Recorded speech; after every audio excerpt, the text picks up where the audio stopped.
시청자 여러분 안녕하십니까? 헬로티비 뉴스입니다. 김포시가 최근 애기봉 평화생태공원 전망대에 스타벅스 카페를 유치한 이후 방문객들의 발길이 가파르게 늘고 있습니다. 김포형 DMZ 관광까지 높은 인기를 얻기 시작했는데요. 애기봉 전망대를 국내외 관광명소로 만들겠다는 김포시의 오랜 바람이 현실로 다가왔습니다. 이관성 기자가 보도합니다. 평일 낮 애기봉 평화생태공원 앞 주차장에 방문객 차량들이 가득합니다. 최근 방문객들이 늘면서 입구엔 현장 발권 매표소가 추가로 생겼고 셔틀버스가 방문객들을 수시로 실어 나릅니다. 애기봉 평화생태공원에 들어온 방문객들은 출렁다리를 건너 북한을 볼 수 있는 전망대까지 오릅니다. 전망대에서 북한을 바라본 뒤에는 너나 할 것 없이 바로 옆 스타벅스 카페를 찾아갑니다. 카페 안에는 빈자리를 찾기 힘듭니다. 아니 전에는 애기봉 자체를 있는 줄을 몰랐고 올 생각을 안 했죠. 근데 이게 근데 이제 스타벅스가 스타벅스가 있다고 하니까 겸사겸사 구경도 하고 스타벅스 차도 한잔 하고 그러려고 온 거지.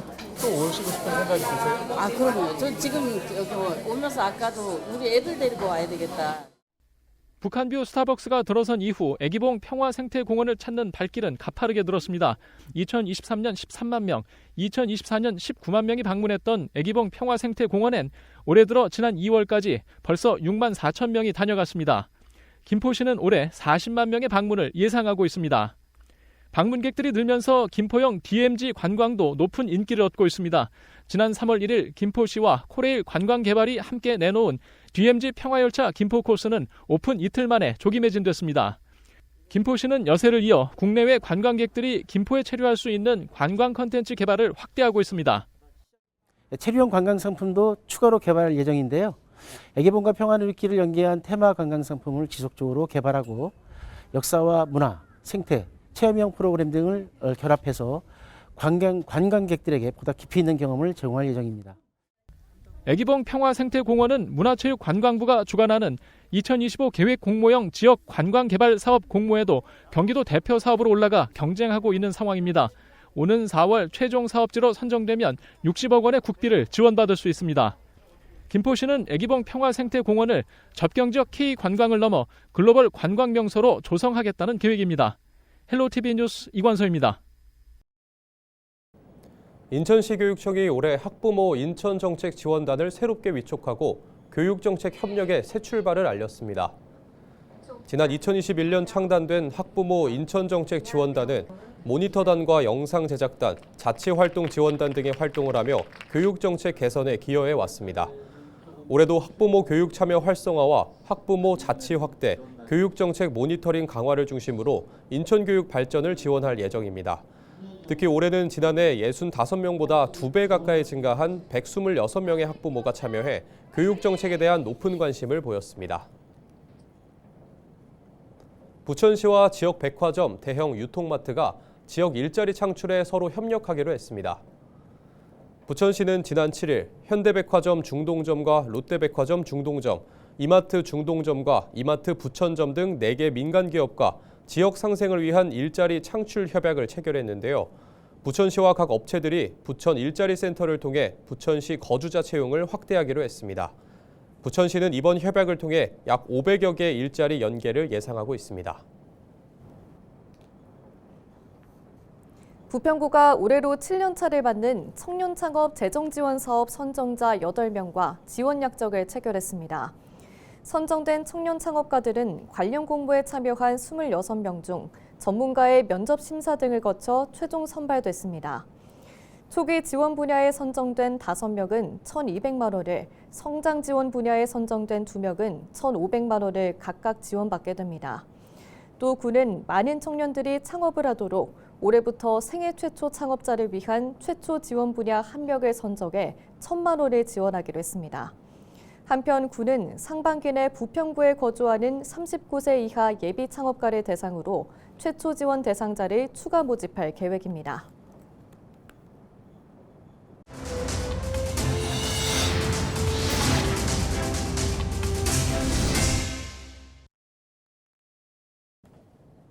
지난 6일 포천에서 발생한 전투기 오폭 사고와 관련해 10일 오전 공군이 중간조사 결과를 발표했습니다.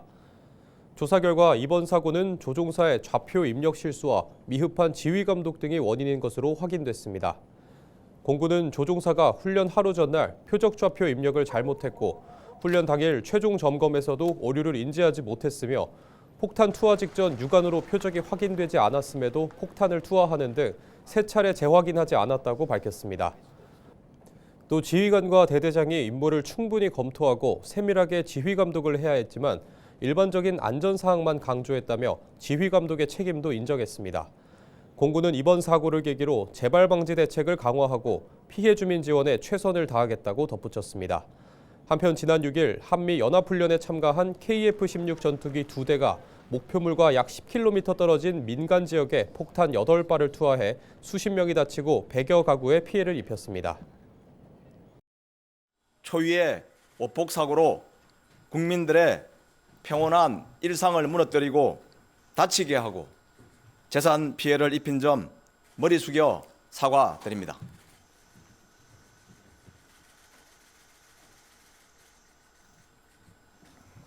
이번 사고에 대한 모든 책임은 참모총장인 제게 있습니다.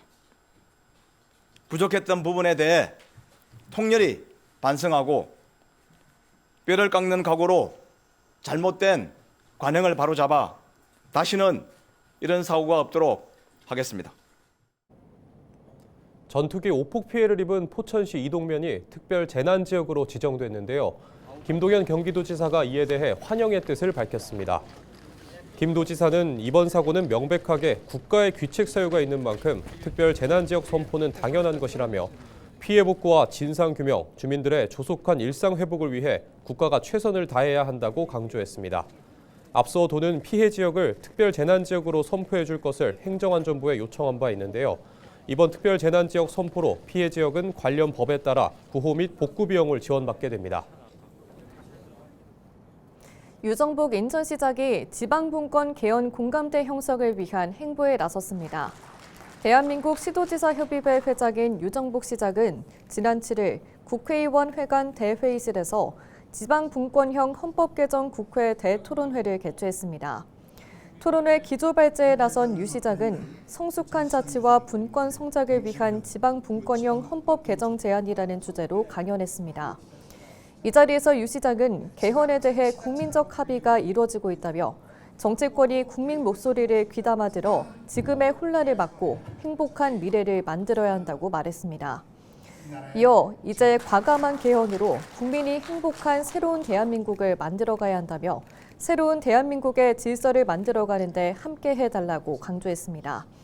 이어진 전문가 토론에서도 지방분권 개헌의 필요성이 언급됐습니다. 김동연 경기도지사는 간병국가 책임제 4대 전략을 제시했습니다. 김 지사는 우선 간병급여를 국민건강보험 의료급여 항목에 포함하고 간호간병 통합병동을 대폭 확대하자고 제안했습니다. 또 노인주택 100만 호를 지원해 간병 취약층을 위한 주거 인프라를 구축하자고 주장했습니다. 주택 80만 호의 계단과 문턱을 없애 노인의 독립생활이 가능한 주거 환경을 만들고 국민연금과 기초연금 수령액으로도 충분히 감당할 수 있는 반값 공동간병 지원주택 20만 호 확충을 제안했습니다. 김 지사는 간병 국가책임제 4대 전략은 환자에게는 안정적인 회복을, 가족에게는 간병 걱정 없는 일상을, 간병인에게는 좋은 일자리를 제공하는 모두를 위한 해법이라고 말했습니다. 서울시와 25개 자치구가 민생경제 대책을 마련하기 위해 머리를 맞댔습니다. 서울시는 10일 자치구 부구청장 회의를 열고 민생경제 회복 방안을 논의했습니다. 특히 2조 규모 자금을 공급해 소상공인을 지원하는 방안과 일자리 41만 개를 상반기에 제공하는 방안, 재정을 조기에 집행하는 방안을 논의하고 분야별 정책에 대해 자치구들과 협력하기로 했습니다. 서울시는 향후 자치구의 의견을 반영해 민생회복 정책을 추진하고 상반기 목표 달성에 집중할 계획입니다. 지난해 인천의 출생아 수 증가율이 전국 17개 시도 가운데 가장 높은 것으로 나타났습니다.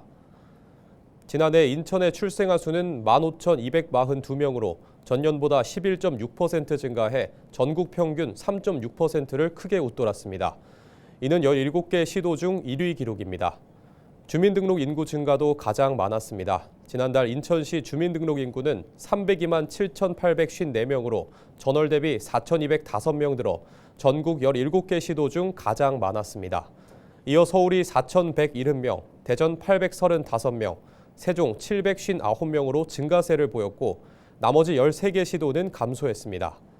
특히 인천은 지난 1년간 서울과 6대 광역시 중 유일하게 인구가 늘어난 도시이기도 합니다. 지난해 2월과 비교할 때 서울을 비롯한 부산과 대구, 광주, 대전, 울산 인구는 모두 감소했습니다. 반면 인천 인구는 2만 4,704명 늘어 302만 7,854명이 됐습니다.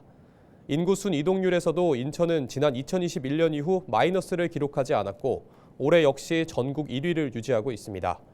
인천시는 I+1억 드림과 천원주택 등 인천형 저출생 대응 정책이 인구 증가 효과를 내는 것으로 보고 있습니다. 인천시가 지난해 도입한 대중교통 할인 지원 정책인 인천 아이패스 가입자가 23만 명을 넘어섰습니다. 시는 지난달 3일 기준으로 인천 아이패스 가입자가 23만 6,844명으로 집계됐다고 밝혔습니다. 연령대별 가입자는 20대가 33%로 가장 많았고 30대 27.2%, 40대 15.4% 등의 순으로 나타났습니다. 시는 가입자 증가 원인으로 기존 알뜰교통카드 대비 편의성이 높아진 것으로 꼽고 있습니다. 또 인천 아이패스는 정부 K패스 혜택과 같이 대중교통요금의 20%, 청년층은 30%, 저소득층은 53%를 할인해주면서도 K패스의 월 60회 이용 한도를 없애 무제한 할인을 제공하고 있습니다. 이와 함께 시는 오는 5월부터 자녀를 낳은 부부에게 7년 동안 첫째 자녀 출산은 50%, 둘째 이상 자녀 출산은 70%의 인천 아이패스 환급률을 적용할 예정입니다. 올해는 약 1,500가구가 이 혜택을 볼 것으로 예상됩니다.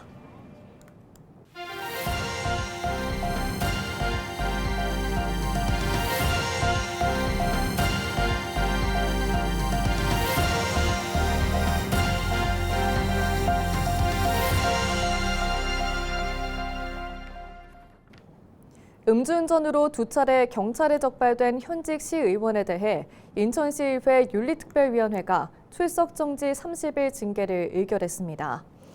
인천시의회는 지난 7일 윤리특별위원회를 열고 지난해 12월과 지난달 각각 음주운전 혐의로 적발된 A씨 의원에 대한 징계 수위를 논의한 끝에 출석 정지 30일을 결정했다고 밝혔습니다. 시의원 징계는 제명과 출석 정지 30일 이하, 공개 사과, 경고 등 4가지입니다. 지난 5일 외부 민간 전문가들로 구성된 윤리심사 자문위원회는 A 의원 징계 수위를 두고 출석 정지 30일과 공개 사과 등 2가지를 권고했습니다. 윤리특위는 자문위 권고를 바탕으로 논의해 출석 정지 30일 결정을 내렸습니다. 징계안은 오는 21일 열리는 인천시의회 제301회 임시회 본회의에서 표결에 붙여질 예정이며 재적의원 39명 중 과반수가 참여해 절반 이상이 찬성하면 징계가 확정됩니다. 인천 지역 결핵 발생률이 꾸준히 줄고 있는 것으로 나타났습니다. 지난해 인천 지역 신규 결핵 환자는 793명으로 전년 대비 4.3% 감소했습니다. 인천의 결핵 발생률은 최근 5년간 감소세입니다.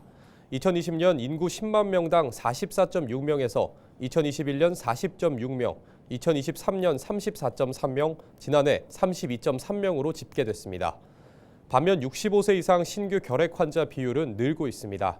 전체 신규 환자 중 65세 이상 환자 비율은 2020년 42.2%에서 2024년 54.1%로 증가했습니다. 서울시가 다둥이 행복카드 발급사를 2곳으로 확대합니다. 다둥이 행복카드는 18살 이하 자녀가 1명이라도 있는 다자녀 가족이 발급받을 수 있는 카드입니다. 서울시는 저출생 극복을 위해 다둥이 카드 이용자가 서울시 공공시설이나 문화시설을 무료 또는 반값으로 이용할 수 있도록 혜택을 확대해 왔습니다. 이상으로 뉴스를 마칩니다. 저희는 언제나 지역민 여러분과 함께합니다. 시청해주신 여러분 고맙습니다.